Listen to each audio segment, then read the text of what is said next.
And welcome to RECOIL TV. My name is BJ Campbell. I'm a writer for Open Source Defense, and today on RECOIL, we're going to speak with Michael Siegel. He's one of the preeminent gun policy researchers in the world, I think, out of Boston University. And we'll be having a conversation about his work and some of where it fits the popular gun control narratives and some where it really, I don't think, does. I think it goes divergent in some spots. So, Michael, welcome to RECOIL, and thanks for your time. Well, thanks for this opportunity. Appreciate it.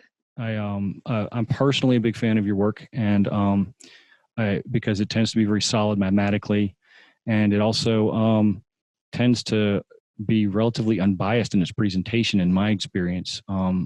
And sometimes there are gun policy researchers that I've read their pieces, and it feels like the bias is leaking out. And I've never found that in your work, and I appreciate that. And you come to some interesting conclusions in some of your stuff, and opened my eyes about some things related to the statistics behind gun violence in the United States that I think is very interesting. Some of it really needs to get filtered out into the gun community as much as anything else. So how long have you been doing this, and how did you get into it? So previous to this research, I focused in the area of tobacco. I've done a lot of work on smoking related diseases. And then more recently, I've been very active in vaping, doing a lot of studies on electronic cigarettes. And that's, I think, what I'm kind of known for to some extent in the public health community. But after Sandy Hook, around 2013, is when I started getting involved doing firearms research. And part of the reason for this was that I wanted to try to translate some of the lessons that we had learned fighting tobacco use, which has been a tremendous success, over to the firearm field, and see if there are lessons that we can learn from the successful fight against smoking, and maybe apply it to the firearms issue. I also thought that there were some aspects that were really not being done in a public health way. Public health has a certain perspective and a certain way of viewing people and treating people and dealing with people. And I was not seeing that.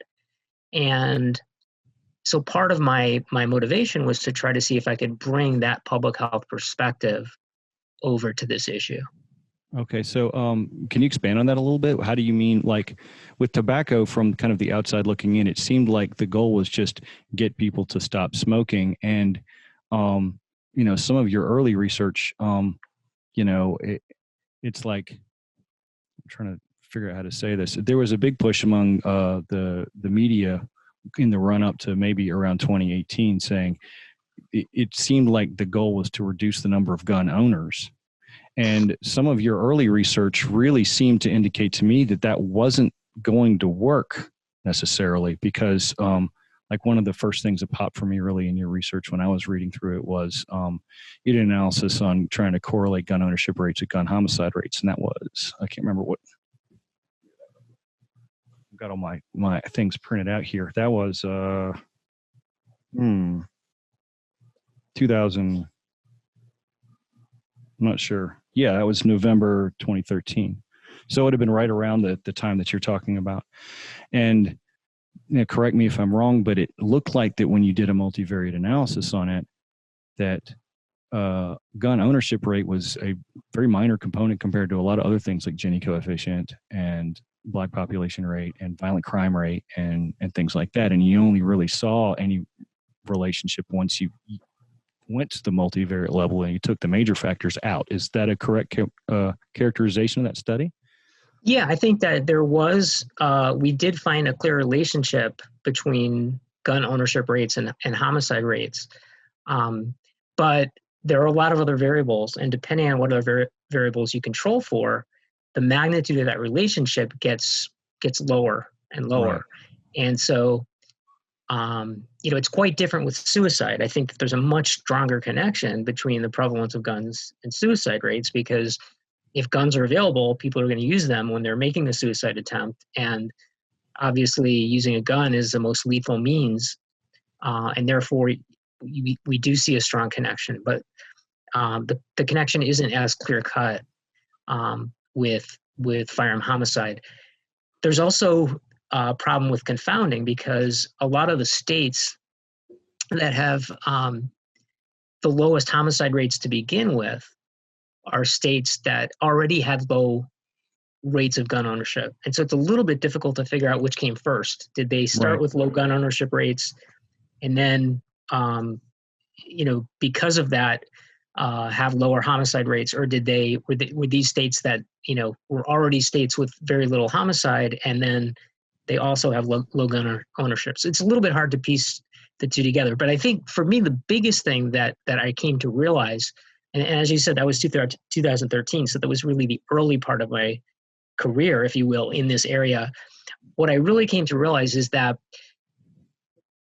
even if there were a strong relationship, we're not going to solve the problem by reducing gun prevalence, or at least not very quickly, because, the gun stock is something like 350 million. Mm-hmm. There's so many guns out there that, we're not going to solve this problem by eliminating the guns. It's just not going to happen. And so I started looking towards other avenues to explore. And that took me into kind of a different area of thinking. So I evolved with, one of the things about my research is that I evolve with the findings. I don't come in with a preconceived idea of here's what I want to do, here's my agenda, and I'm just going to do whatever research I can to support that agenda. I come in with, I want to find out, I want to find out what is going on and what's the best solution. And if the evidence points in a different direction, then I'll move in that direction. Yeah, I think I appreciate that because I can kind of see that in the evolution of the stuff that you've released because I've read a bunch of your things. Do you speak with gun owners a lot? Yeah. So, one of the first things that I realized coming into this field was that I knew nothing about guns and that I wasn't going to be able to successfully either do research in this field or contribute to reducing gun violence if I didn't understand, number one, what guns are and learn as much as I could about them, but also to understand gun owners and why they own guns and get a better understanding of their values and beliefs. So actually the very first thing I did when I got involved in gun research, in addition to just reviewing the literature, which, we do that no matter what kind of research we do, is I started talking to gun owners, gun store owners as well. So I went to a gun shop, the first time I had ever been in a gun store, hung out there for a few hours talking to the owner, and also kind of observing customers as they came in, talking to customers, just finding out what they were looking at, what their interests were. And the second thing I did was I went to a detective in a local town, and I asked him to give me a short safety training, and then to take me to a shooting range. And he was kind enough to spend about 3 hours with me, and literally spent an afternoon of his time. And he's the chief detective of a local town here, so it was really generous of him to spend that kind of time with me. And I went shooting, got a chance to feel different types of guns, shoot different types of guns, get a little bit of knowledge about what different types of guns are, different ammunition. And, I just kind of wanted to experience the feeling, as well as just get a better understanding of the product itself.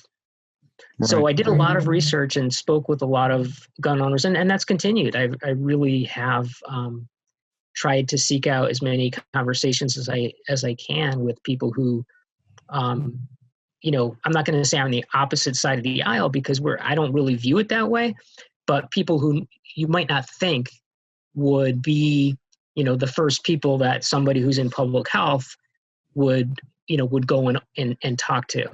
Right. Have you gone back? Do you shoot it? Have you been shooting since? Is it something that you find any interested in personally or not? I mean, if not, that's fine. I'm just curious.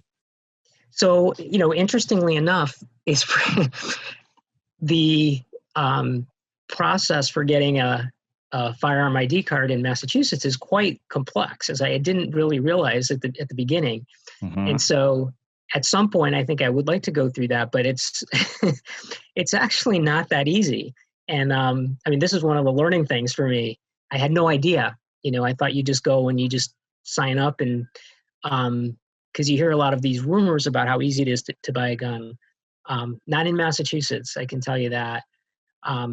So I haven't got through that yet, but I'm actually I have a friend who's willing to do a training with me, and the full training. At some point, hopefully, I'll get a chance to do that, and then be able to get out on the range a little bit with some actual knowledge, and most importantly, safety before I go out there again.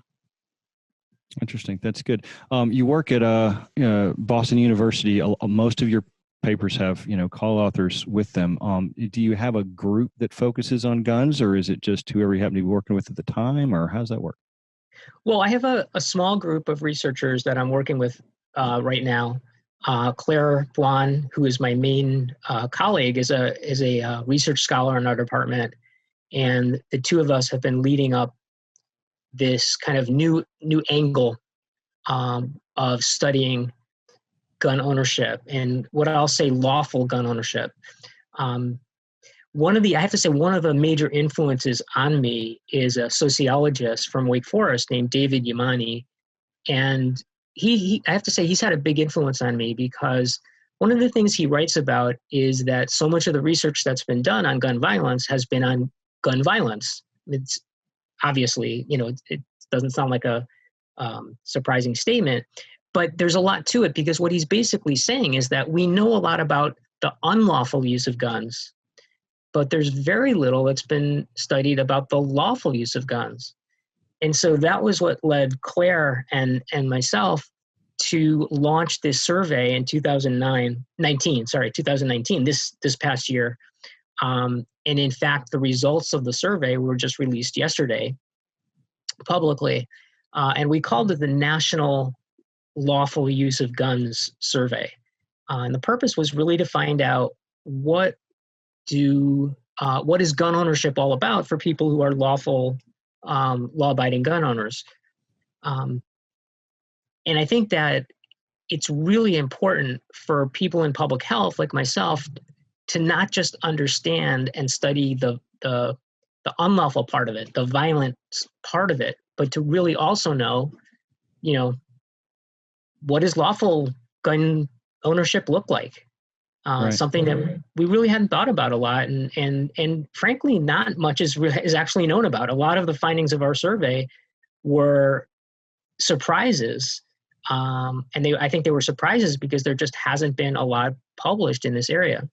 You sent me a preprint and I read through it, and the first thing that popped to me was something that I don't think that you were probably even thinking about. Like when I was looking through the tables, the statistics on then, and this survey is deep, and you can go into a little bit more detail if you're like, but broadly speaking, it interviews gun owners about what kind of guns they own, why they own them, what their political affiliations are, what their opinions about gun ownership and their opinions about gun regulations and stuff like that. But it has demographic information in it. And the first thing that popped to me looking at the first couple of tables was, this is fabulous market research for gun manufacturers.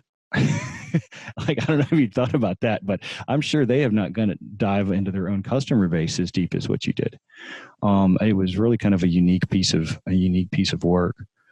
And I was interested to read through it. And there was a couple of things that really popped to me when I was looking through the tables that I think were very intelligent, and in the way that you formulated some of the questions. For instance, and you probably have the numbers memorized a lot better than I do, because I've only read the thing twice, but you wrote it. But the support for a universal background check, and that would mean, to be clear, that would mean background checks for peer-to-peer sales and not just background checks at stores, right?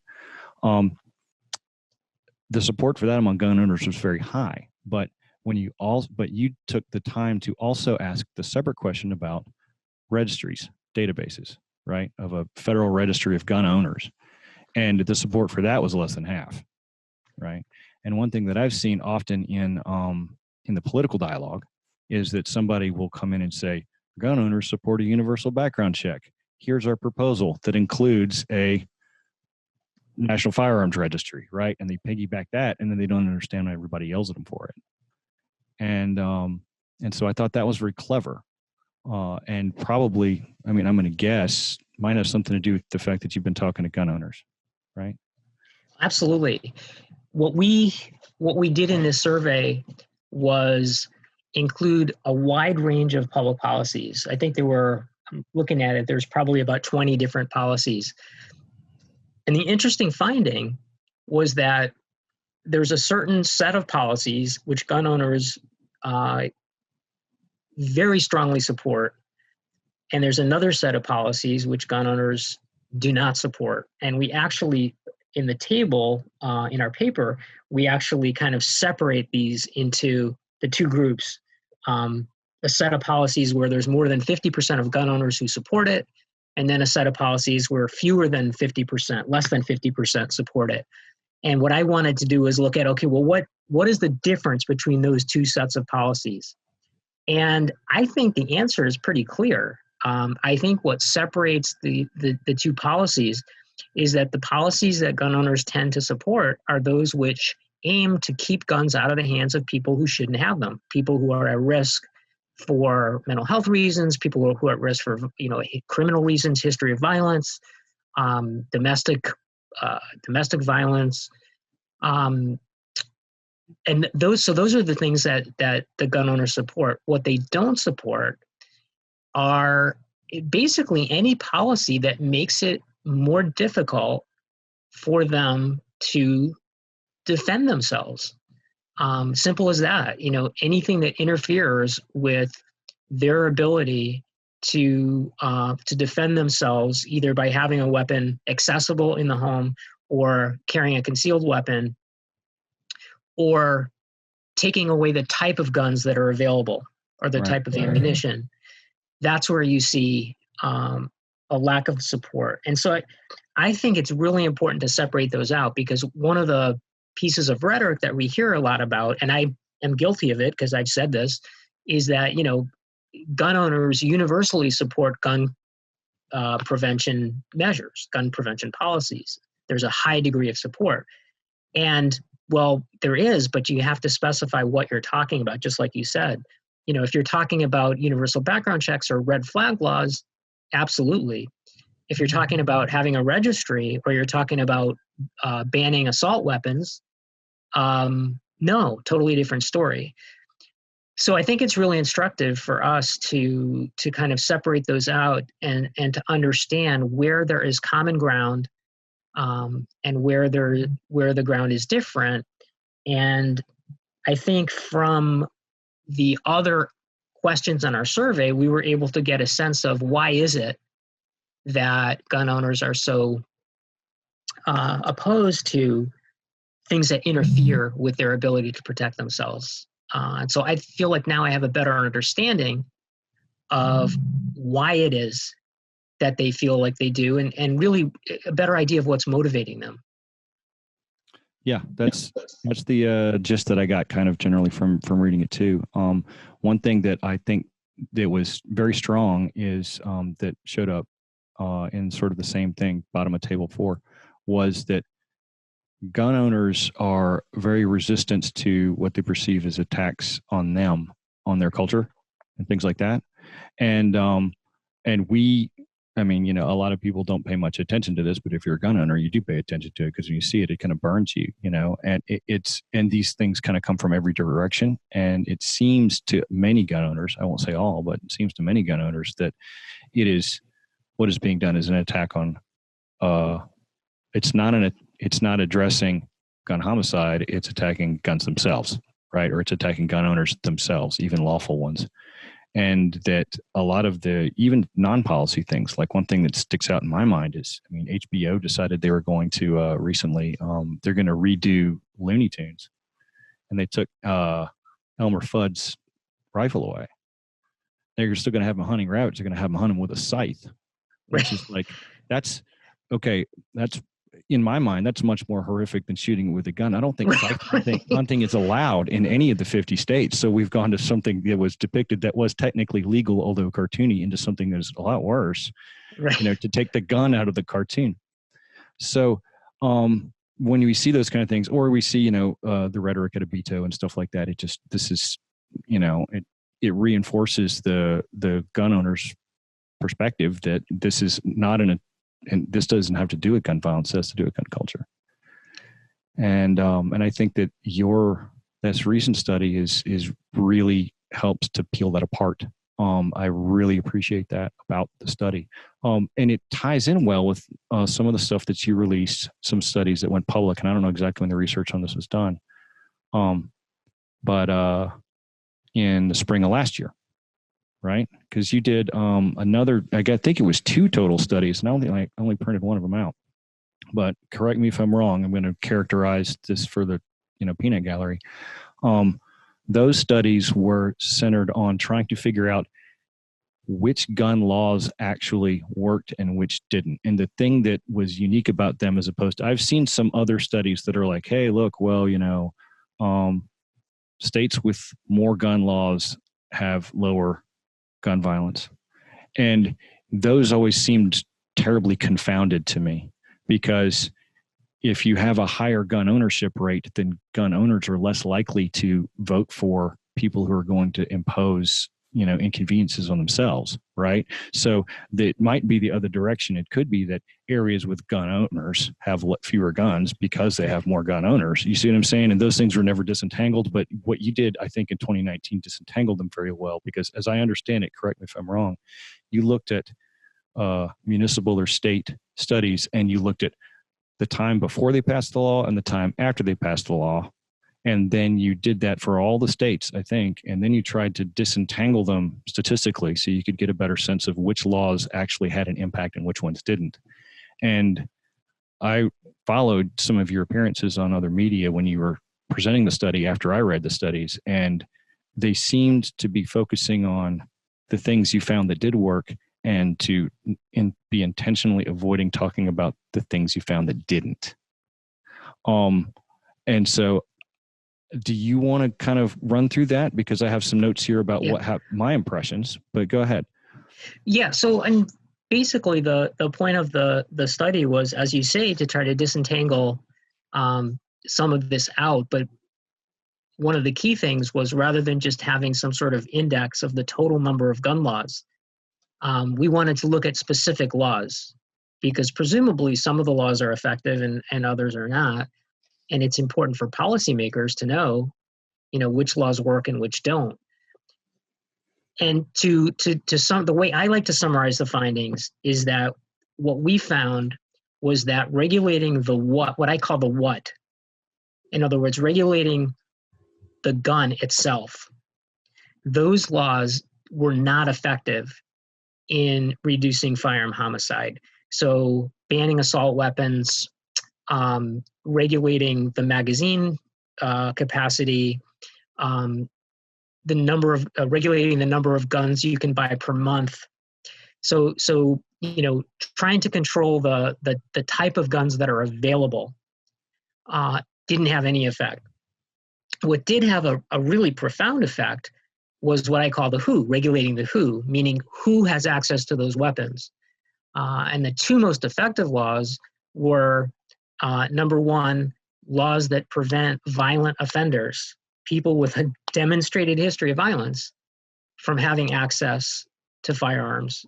And then secondly, laws that require background checks, because if you're not checking, you don't know if someone has a violent history unless you're checking.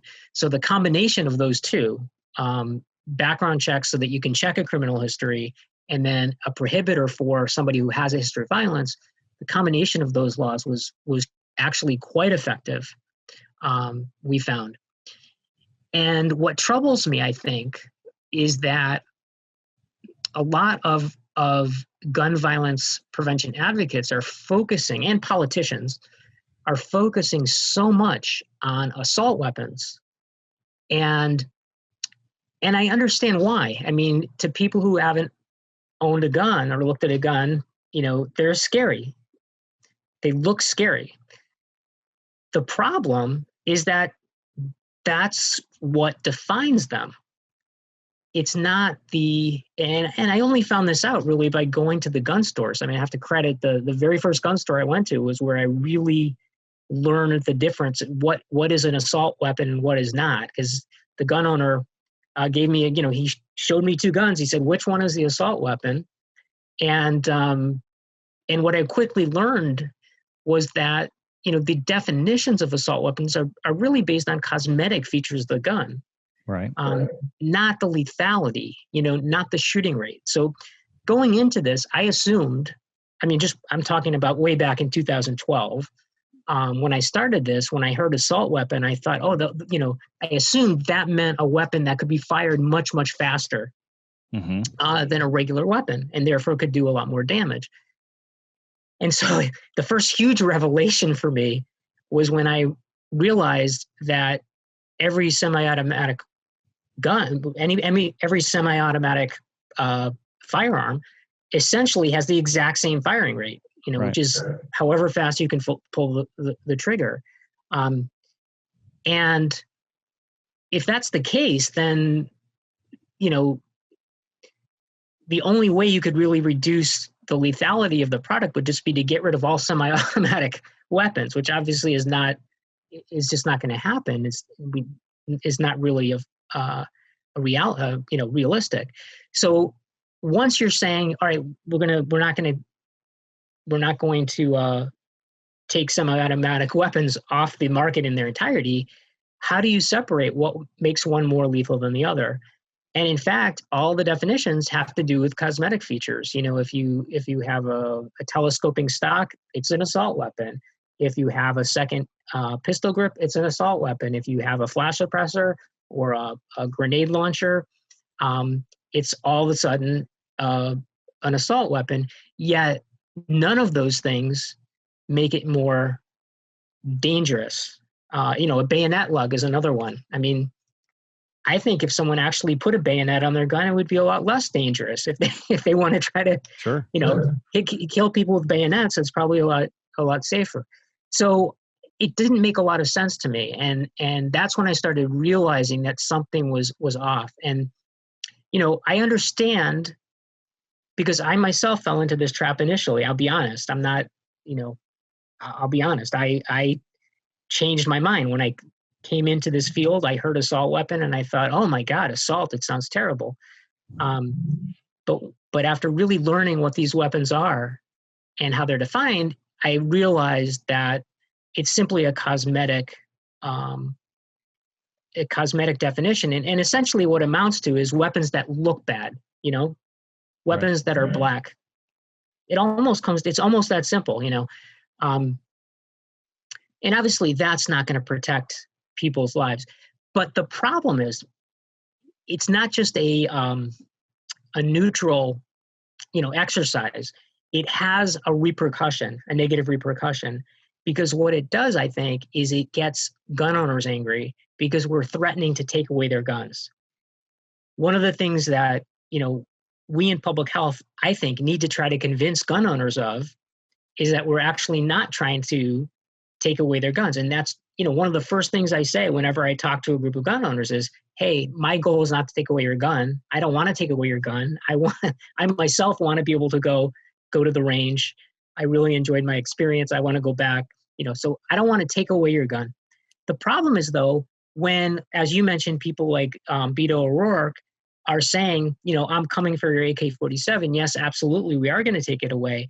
And when advocates throughout the nation are really rallying around assault weapon bans, I don't have a lot of credibility. You know what I'm saying? I lose credibility because people don't believe it, because all around them, they see all the talk is about, let's get rid of these guns. So what that ends up doing is alienating gun owners. And, one of the things we did in our survey, which I think was really unique, I'm quite sure this was the first survey ever to ask these questions, is we actually asked questions about what whether gun owners feel alienated from public health practitioners, and if so, why. And we found three main reasons why. We in fact found that a large majority do have a feeling of alienation. And the top three reasons why are: number one, they feel alienated because they feel blamed for the problem. Number two, because they feel that we, meaning me, public health people, don't understand much about guns. And number three, that we don't respect gun culture, and we're actually trying to destroy gun culture. We don't respect that culture. I'll just give you one example of that. There was a bill in New York State last year that was sponsored by a state legislator to ban sports shooting in high schools, all kinds of sport shooting activities. And her argument was, and she said this on the floor of the state, I don't remember if it was the House or the Senate, but she basically said, we need to eliminate gun culture at an early age if we're going to reduce gun violence. And so this was a direct attack on gun culture. And so I think all that ends up doing is alienating gun owners because they don't feel respected. And if there was one lesson, if I had to summarize just the biggest lesson we learned from this survey, it was that if we want to communicate with gun owners, if we want to engage them in this issue, we have to, number one, show respect for them and their culture and for their decision to own weapons for whatever reason, including self-defense. Do you think that if this kind of survey and if this approach were to permeate the policy research community, do you think that there's a way that could jump into the policymaker level? Because what we see from policymaker levels and what we see from the media is, for instance, the NRA has blood on their hands. This is almost directly one of the questions that you were asking about, gun owners feeling as if they've been, cast as blamed for, something that somebody else did. Do you think that even if you were able to get most of the policy researchers on your train, there would be a way to get, say, elements of the media and elements of the policymakers onto the same boat? Or is that too, or not? I mean, it might be too difficult a question to ask. You might not have an answer, but I'm just curious if you have any thoughts on that. No, I absolutely think it's possible. And, at the very beginning, I talked about how I'm trying to translate some of what we did with smoking over to this issue. And I think this is a perfect example where it could translate. Very early on, the battle over smoking was a battle between smokers and non-smokers. And the tobacco industry wanted it that way. They actually used their media and their propaganda to kind of set it up as this is a battle between smokers and non-smokers. And one of the things that I brought to the table with smoking was that we don't, in public health, people who are citizens, meaning the people, the general public, are not the enemies. We're not fighting. We're trying to protect the public's health. If you smoke, you don't all of a sudden no longer become a member of the public. So we're not fighting smokers. We're actually trying to help smokers. That was my entire motivation for getting into medicine in the first place in public health, was because I saw so many smokers suffering in my residency that I decided that I wanted to dedicate a good part of my career to trying to prevent that type of suffering. So I'm here trying to help smokers, and the fight isn't between smokers and non-smokers, it's between the public and the tobacco industry, which was really lying to people, using deceptive advertising, doing all kinds of fraudulent and illegal behaviors. And eventually they had their day in court and they were found guilty, and that really changed the entire nature of the debate. And so I don't see why that same principle shouldn't be brought to to the gun debate. This is not, gun owners are not the enemy. Gun owners are the public. And as long as I'm a public health practitioner, my goal is to protect everyone. That includes gun owners. So the goal isn't so much to have a fight between gun owners and non-gun owners and see who comes out ahead. It's to, in my view, it's how can we bring gun owners and non-gun owners together at the table and develop a common platform that everyone can agree to. And I really think that's possible.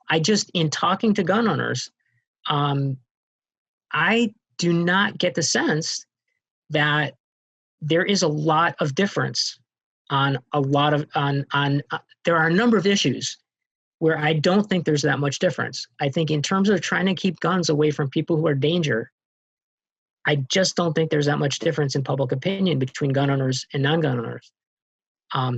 In fact, we have another study that we just submitted for publication, it's being reviewed now, in which we actually showed that the difference between gun owners of different models of guns have greater differences in their public opinion than gun owners versus non-gun owners. So we actually classified gun models based on the brand and also based on the exact model. So we said, how do people who own a SIG MCX differ in their opinions on someone who owns a Remington rifle? So we actually broke it down to that level of detail and asked them the same set of questions. And the difference between, say, somebody who owns a Kimber pistol and somebody who owns a Remington rifle was actually greater than the difference between a gun owner and a non-gun owner generically. And so I think it's a lot more subtle and a lot more nuanced than people think. I think that there are values that everybody seems to agree with, and that they tend to revolve around keeping guns out of the hands of people who are dangerous. And I think that is a huge area for common ground. The problem, as I see it, is we can't get to that table to discuss the common ground because the rhetoric that we tend to be using is alienating gun owners to begin with. So in other words, if I'm going to invite you to the table to talk to me about, hey, let's come up with some common solutions, I can't preface that conversation by saying, oh, by the way, gun owners are what's responsible for this rise in gun violence. Assault weapons are anyone who owns an assault weapon is, we really need to get rid of those. People who own assault weapons are irresponsible. I don't really respect your decision to buy a gun for self-defense. The data shows that you're not going to, it's not going to protect you. And it was not a wise decision. I'm not going to get you to the table, or I don't respect gun culture, and I don't really want to learn anything about it. I don't want to know anything about it. That's not going to get you to the table. And I think that what we're really trying to do is to try to do things differently, to try to meet gun owners where they are, to accept and value what they see in gun culture, not to challenge it, not to reject it, but to try to appreciate it and at very least respect it. And to say, we need your input, we value your knowledge, you know more than we do. You have to be at the table because, my colleagues, most of us don't know when somebody's talking about a clip versus a magazine, they don't even know what they're talking about. So we need you at the table. We need to know, we need your expertise. And so that's our ultimate goal. Our ultimate goal is really to break down these barriers so that we can get together and have a conversation. But I really believe that we can't do that until we get people in public health, my colleagues, in other words, to really understand that we have to respect gun culture, and we have to respect the decision that gun owners have made to protect themselves, even if we may personally disagree. Same thing with smokers. I don't personally choose to smoke, but I don't look down on someone who's a smoker. I don't say, oh, well, they're a bad person. I don't disrespect them for their decision because they chose to smoke. I mean, there's things I do. I eat some things that probably I shouldn't be eating, but I'm not going to look down at somebody else because they chose some other, behavior that can be harmful. Have you thought about one of the things that was interesting to me when I was looking through the 2019 study, the one that you just released? Have you paid a lot of attention to the NICS check numbers through 2020 yet on gun sales? I have looked at them. I absolutely have looked at them. Yes. And according to back figuring from NSSF estimates, it seems to me that if you had a appropriate random sample of 20 gun owners in the United States, 1 out of those 20 would have bought a gun this year. It's a lot of people buying because first you had one rush that was all about COVID because everybody, the gun store owners called them they're there to protect their toilet paper or whatever. And then you had another rush related to, riots. And then you have a rush related to defund the police. And you have all of these sorts of things because 2020 has been a wild year so far, the first half of this year. And there's not a lot of new gun owners on the table. And this is something that has hit, has really kind of blindsided the gun community. When we've had big spikes in gun sales before, it has usually been because of the other stuff. One of the, if we anticipate a politician is about to try and take a gun away, we want to try and get in before they take it away, right? It's buy the thing before they take it kind of deal. And that's happened several times, over the past decade. But this one is completely different because it is non-gun owners buying their first gun and then carrying it back to a house where they were under lockdown and didn't have any opportunity to learn how to use it safely. And we were like, oh my God, this is going to be bad for suicide. It's going to be bad for all these other things. At Open Source Defense, my group actually was running and still is running a deal where any new gun owner can sign up for a Zoom call with us, and we'll put them in touch with somebody to explain to them what they have and how to use it safely and what the laws are likely to be like in their state, because the laws are different in every state. And these sorts of things, trying to do Zoom gun ownership, since it's hard to do face to face. Now, as we've come off lockdowns, this is less important. But there were a lot of, gun folks who were like, oh my God, what are we going to do with these new people? But I wonder how much the percentages in your poll have changed just inside the last 6 months as this rush of largely new gun owners have entered into the fold. Right? I mean, I believe this is from memory. I think it was something like 65 or 70 in that range % of gun owners bought the gun for protection in your poll, something like that. I think that's right. Yeah, it was, got the exact number here. So we found that it was 59.4%. Yeah. Okay. All right. So 60% of gun owners. So that means in the sports, people who buy gun for sports, that means skeet shooting or, hunting or things like that, it was down about 25 or something, wasn't it? Exactly. Okay. So that number, the number who bought for personal protection just went up and is significant. And they're going to have perspectives. They might have some, like if they just bought their first gun in Massachusetts and went through the egregious procedure that you were describing earlier, whatever that procedure is. I'm in Georgia. I don't have to worry about that. But then maybe their opinions on some of the existing laws might change, right? So it would be interesting. Do you have any plans to rerun this thing in a year or two and see how the thing changes? So actually we do. Fortunately, this is a 2-year follow-up study. So we're actually going back out into the field in December of this year. So we'll go back. The initial survey, the baseline was in December 2019. We're going back to the exact same people. There's a total of 2,086 gun owners in our sample nationally. So we're going to go back to those very same gun owners, and we're going to ask them the same questions. So unfortunately, it's not going to allow us to look at the new gun owners. However, what we may do is, just because the things have changed so much, was we may ask the agency that we're working with to try to draw a new sample of new gun owners to supplement the sample. Because I think you're right. I think it would be really interesting to look at these new gun owners and see how do they differ from our sample.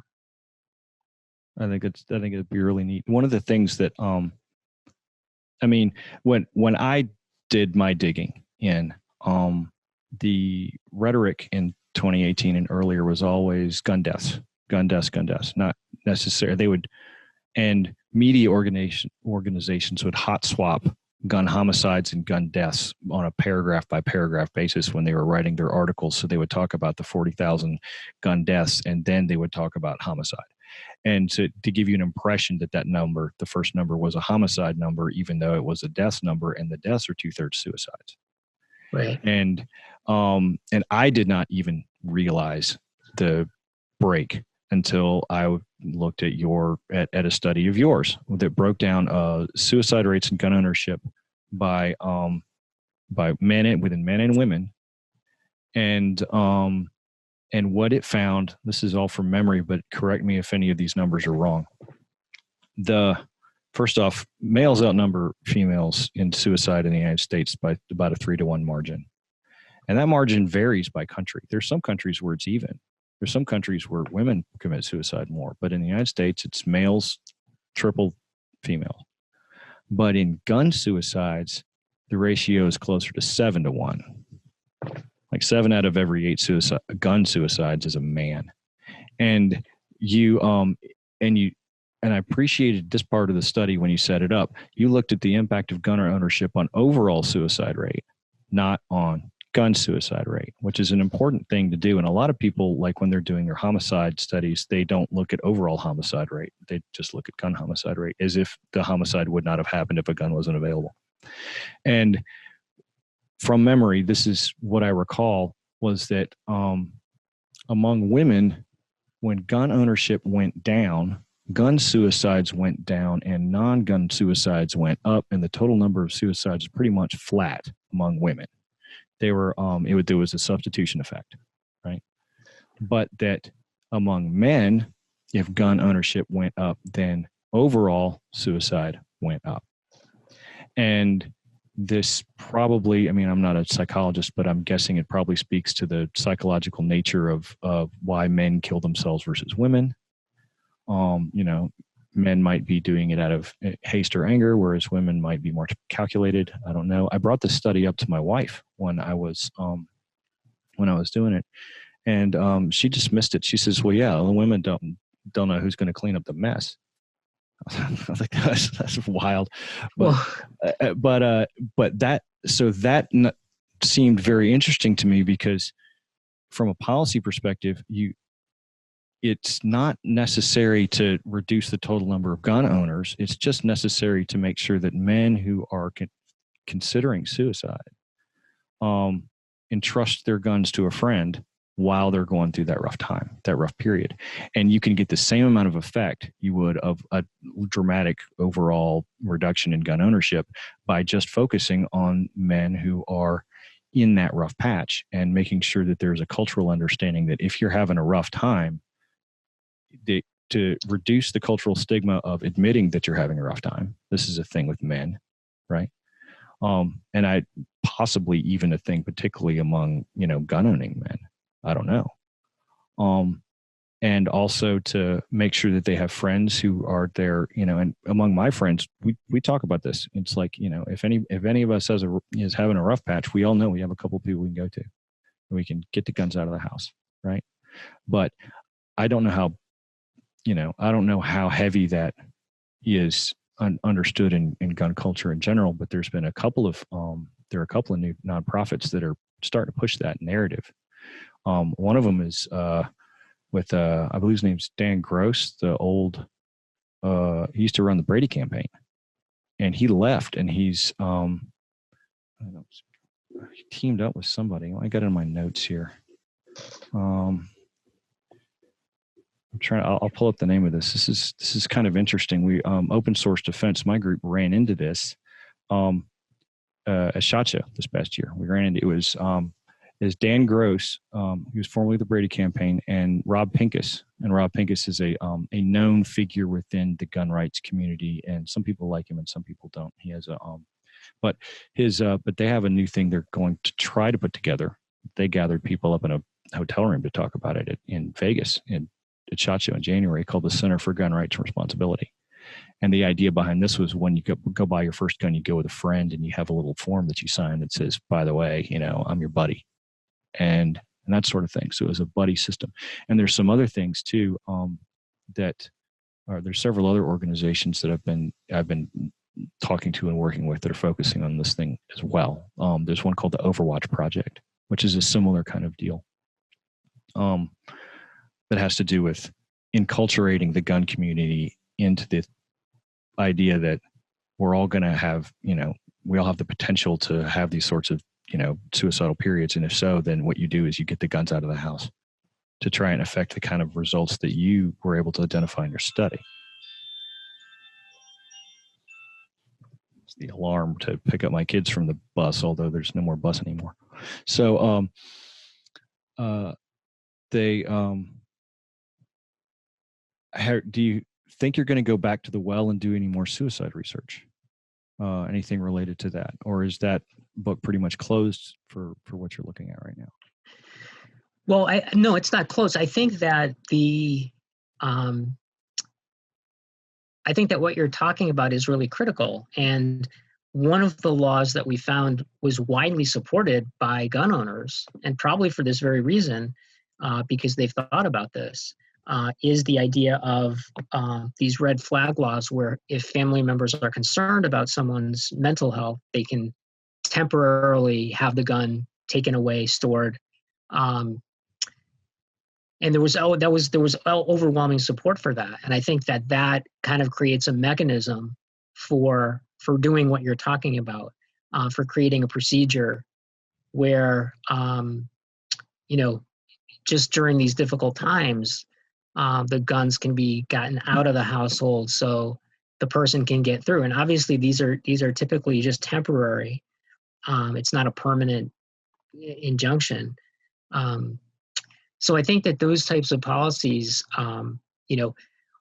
we've seen a lot of them in the last couple of years. And so I think we'll be able to look at them. Unfortunately, that was the one policy we couldn't look at the effectiveness of when we looked at last year, when we looked at the policies, because there weren't enough of them. But about 12 or 13 of them have passed in the last year. So we'll be able to look at those laws and see, are they effective? Are they reducing suicides?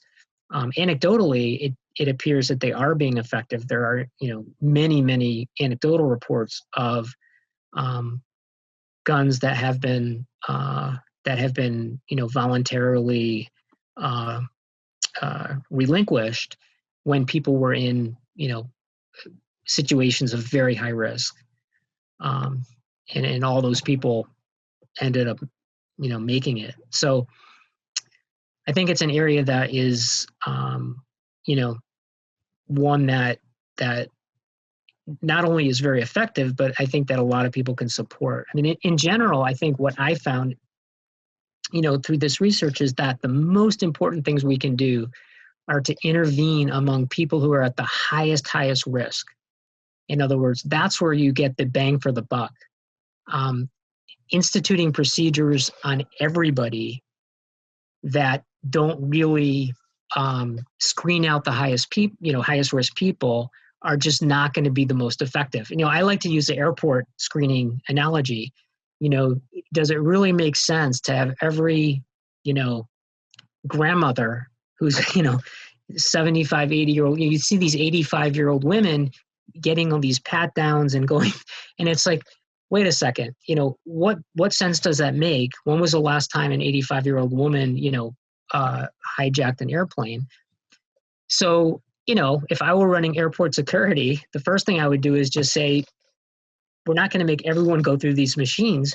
If you're a woman, you pretty much can get a walkthrough, just walk right through, cut the line in half right off the bat. And if we were able to develop sensitive measures to find out who is at greatest risk and focus on screening those people, it would be a lot quicker. I mean, this is what we do with COVID, right? We don't go around from house to house giving everyone a COVID test. We basically say, okay, whoever's at highest risk, if you have a fever, if you're developing symptoms, we're going to test you. We're not going to waste our testing on people who don't have any reason to believe. So I think that if we can find ways to identify the people who are at the highest risk, people who are acutely suicidal or who have restraining orders issued against them because that's an acute situation. People who have a history of violence because that's the greatest risk factor for future violence. If we just can focus on the small subset of situations that are extremely high risk, then we can, I think, have a tremendous effect on keeping guns out of those hands. I think it will actually reduce violence rates tremendously, reduce firearm violence, both suicide and homicide. And it will also allow us to have the least intrusion on law-abiding gun owners who don't need to be necessarily bothered by all of these, requirements that don't actually accomplish anything. And so in some ways, I think that we can actually, make things easier for gun owners, not harder, by making them much harder for people who have criminal histories. I mean, those are the people who should be going through the real difficult procedures, not people who have, clean records and really are at increased risk. I think we can expedite the process, not hold it up.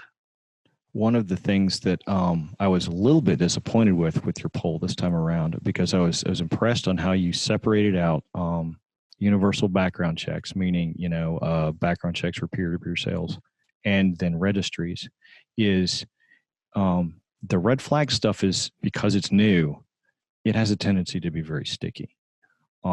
There are cases where, if the red flag law is written in such a broad manner that anybody can just call in anybody else, then people can use that to really just to attack people and to inconvenience people, or they get mad at them, and it's, some kind of dispute turns into a neighbor calling a red flag against his neighbor because he didn't mow his lawn or whatever, right?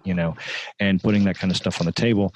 And those things can be egregious. Like, one thing that I support, and I'll throw this out there, for instance, I know in Georgia, if you get a temporary protective order called out against you for a domestic reason, your ex-wife or whatever else like that, the police come, and when they serve the TPO, they take all the guns in the house. And this is broadly support. Well, I wouldn't say it's hard for me to know how supported this is, but among the people I know, I know one guy, he's got 30 guns in his house, and he had a crazy ex-girlfriend who's real nasty, and she called a TPO against him, even though he never wanted to see her again. And the cops came and took all his guns. It took them 3 hours to catalog everything, put it all in a van. And it was an inconvenience for him. It took him a month to get his guns back, but even he supports the law in general, because that law does have a tremendous effect.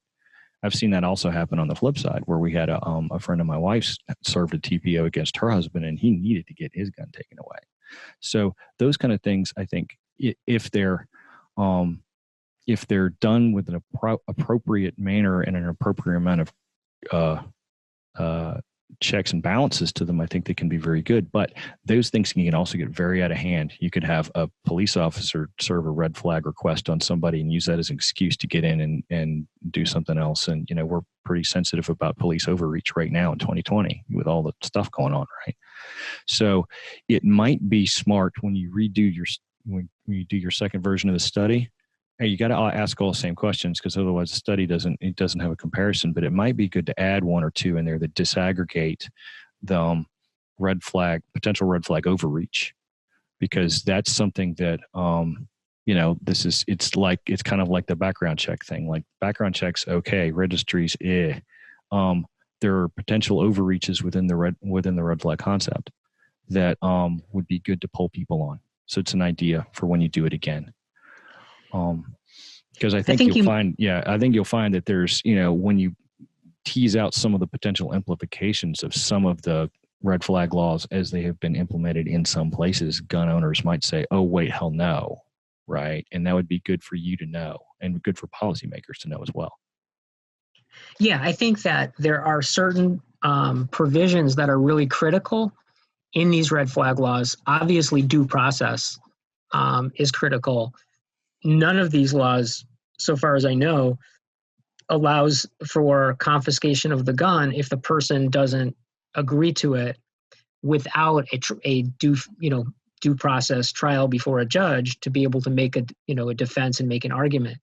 But I think another key aspect of these laws is a provision that actually penalizes people for making false claims. So in other words, if somebody were to use this to get back at somebody, that there's actually a prohibition in the law saying that you can't do that, and there's potential penalties to deter that kind of behavior. And I think when you have that kind of a clause in there, it really is going to be a huge deterrent to people who are really doing this only because they, essentially want to try to get back at someone. So I think you make a great point in that it's not just the law, it's how you execute the law and the exact provisions that are in there. And if we get a chance in the next survey, maybe we can try to break that down a little bit and see how support varies depending on whether there are different provisions, in these laws. That would be interesting to look at. Right. I mean, like you could do, I think in one of the things you had kind of a subset of everyone who agreed with this, these are 4 other questions we asked them. You could do like a decision tree out underneath the red flag thing to kind of get people's overall sense of what sort of provisions they're comfortable with and which provisions they don't care about, that kind of thing. Because I think that could be very important. I think it could be very important as those things go forward in some places. Okay. I think we hit almost all the topics that I had to discuss. This has been a great conversation. Is there anything else that you want to bring up and talk about? I guess just to maybe take the last opportunity here to really emphasize that, I think respect needs to be earned. I really do.